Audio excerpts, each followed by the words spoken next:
Well, we're 4 games into the 2024-25 Calgary Flames season, and things are a little bit weird, but, a good kind of weird.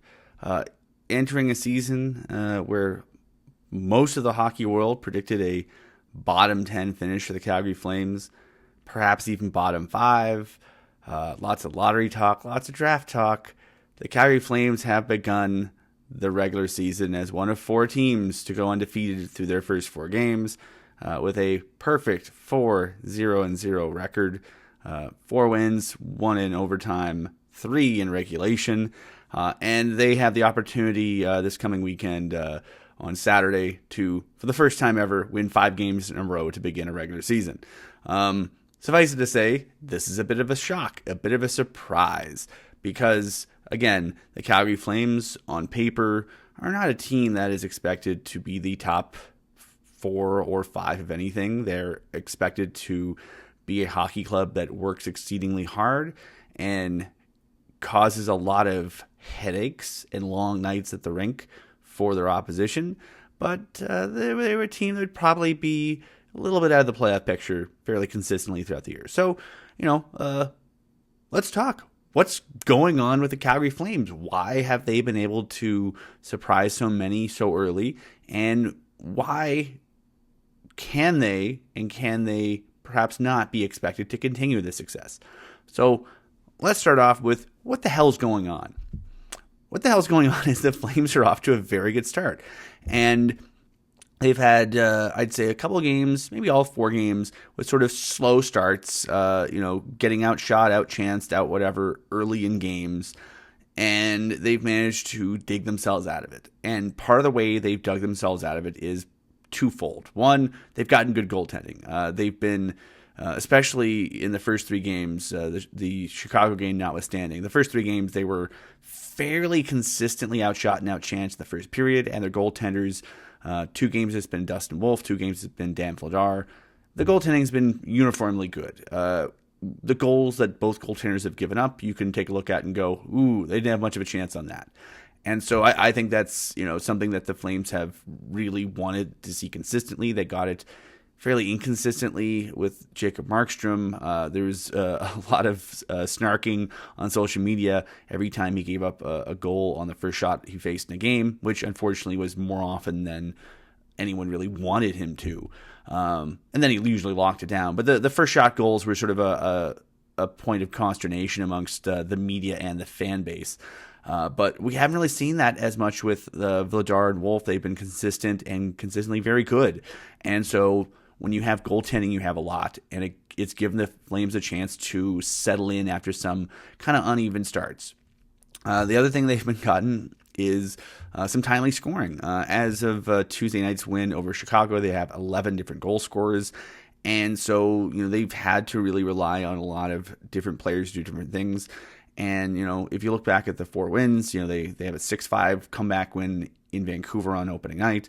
They had a 6-3 home win against Philadelphia, a 4-1 home road win, actually, in Edmonton against the Edmonton Oilers, and then a 3-1 home win against Chicago. Outside of the Vancouver game, they've been arguably the better team for the duration of the games.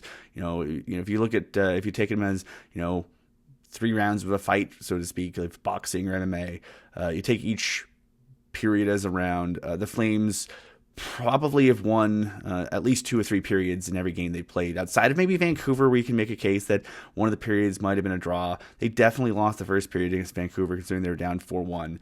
But then they came back, and you can't really discount the fact that they've been able to come back. And so, looking at in the aggregate, there's a few things that I think are really working for the Flames. I've mentioned goaltending from a statistical standpoint, using data from our pals at Natural Stat Trick. Goaltending, Vladar has stopped 1.17 goals above expected.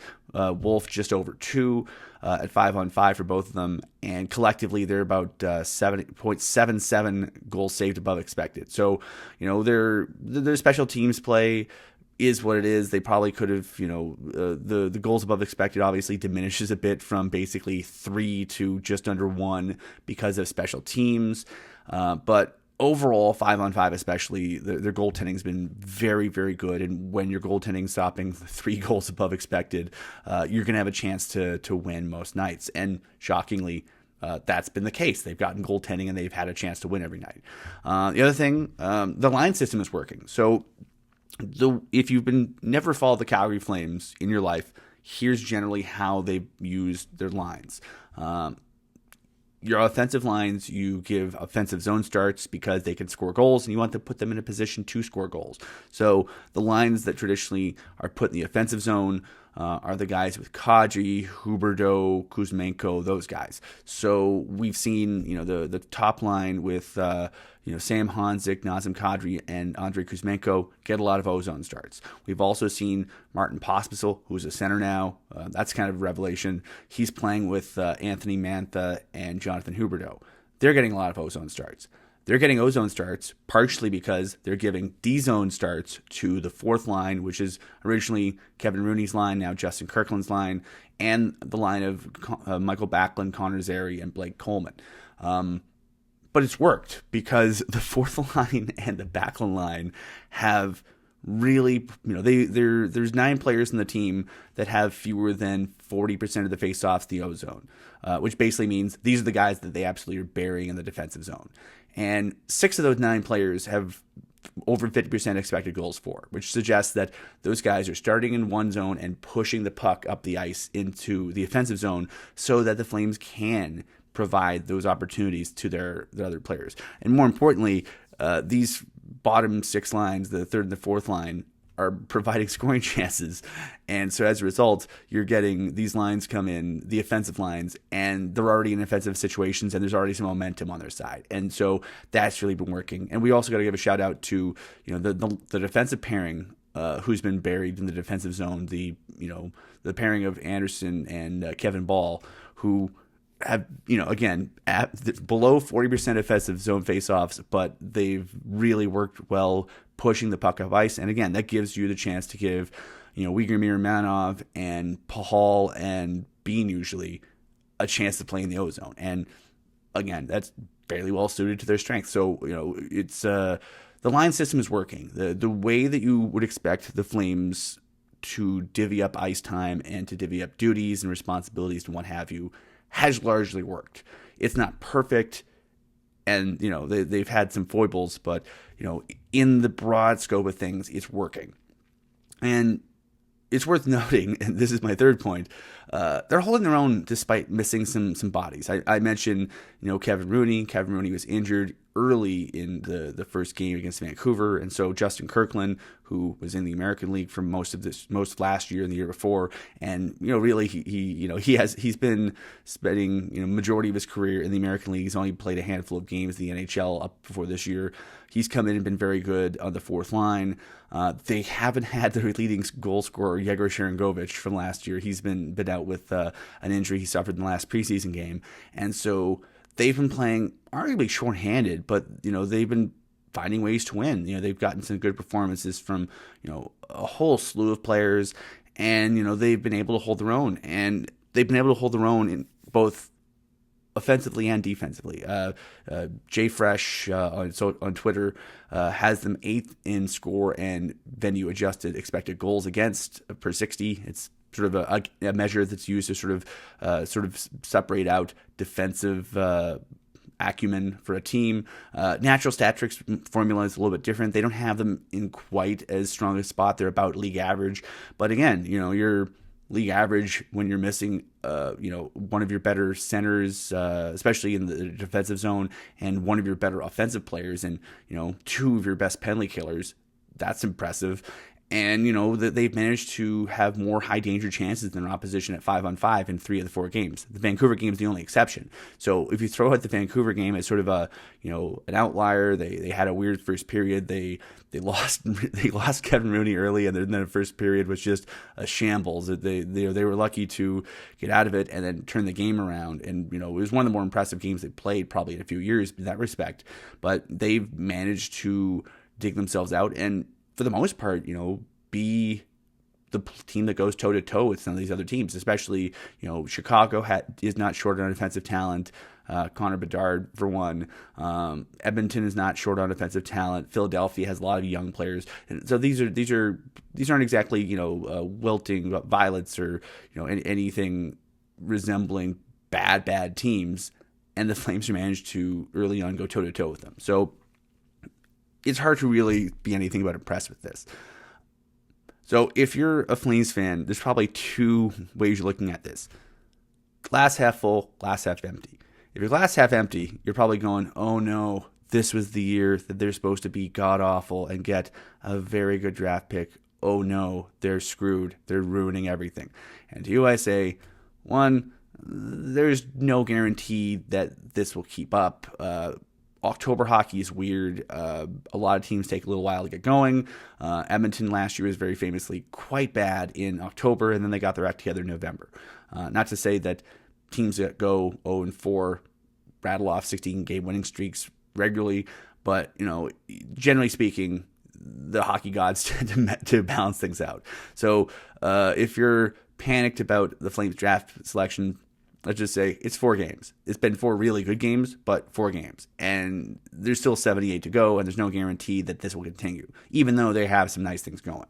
If your glass half full, well, let me talk to you. There's no guarantee the Flames will make the playoffs this year. The last time they started out 0-4, the 09-10 season, they missed the playoffs. So there's no guarantee that this will be followed up by good times in the next 78 games. And, as the season goes on, the Flames are going to face teams that have their acts together more and more. Some teams just have bad preseasons and then take a while to get their act together. The Flames had a good preseason and I think came into the regular season with their act together. But, eventually other teams will wake up if they haven't already. But points in October still count in the standings. And so this will cushion the Flames against any kind of slides they have.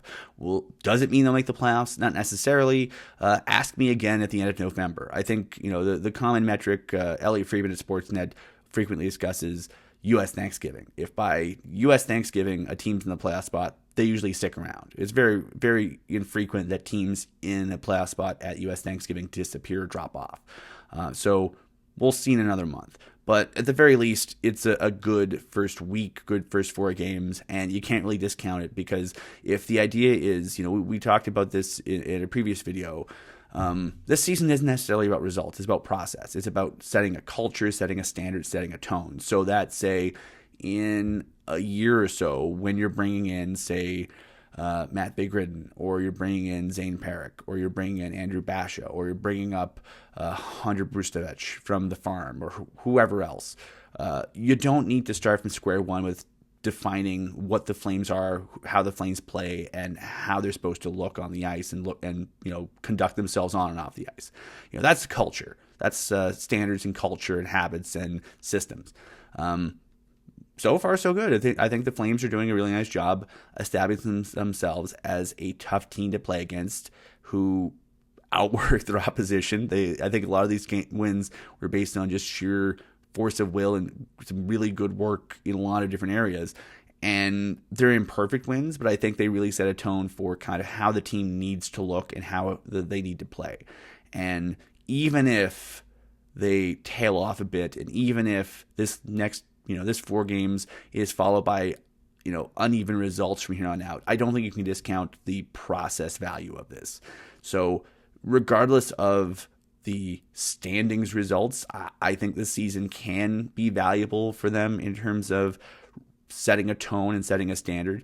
And, we'll see if they can continue to make it valuable because I think, being around the team early this season, there's a good vibe going, and the young guys are having fun, and the older guys are having fun.